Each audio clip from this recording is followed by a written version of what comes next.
তো practical wisdom ফিলোসফিতে তোমাদের দ্বিতীয় সেমিস্টারের এমডিসি পেপার রয়েছে জেন্ডার স্টাডিজ। কি কি সিলেবাস আছে দেখে নাও। তোমাদের রয়েছে প্রথম অধ্যায়ে সামাজিক গঠন হিসাবে লিঙ্গ। এখান থেকে দুটো টপিক আছে, লিঙ্গ এবং যৌনতা। তারপরে রয়েছে পুরুষত্ব এবং নারীত্ব। দ্বিতীয় টপিক তোমাদের রয়েছে পরিবার এবং কর্মক্ষেত্র, লিঙ্গ বৈষম্য এবং চিরাচরিত যেই সমস্ত বাঁধা ধরা রয়েছে, পরিবারের ভূমিকা এবং কর্মক্ষেত্রে কি ভূমিকা রয়েছে সেইটি এখানে আছে। এরপরে রয়েছে শক্তি ও প্রতিরোধ।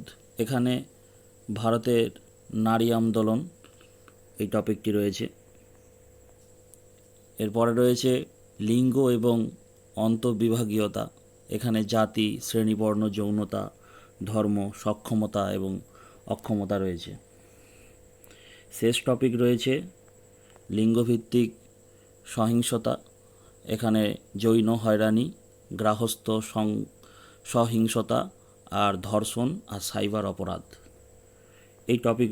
এই টপিকগুলোর ওপর কিন্তু তোমাদের জেন্ডার স্টাডিজের সিলেবাসটা তৈরি আছে। তো এখান থেকে কি কি প্রশ্ন হবে না হবে সেই বিষয়ে বিশদ পরবর্তীকালে যদি সময় পাই তাহলে কিছু নোটস তোমাদেরকে ইউটিউবে দেওয়া হবে।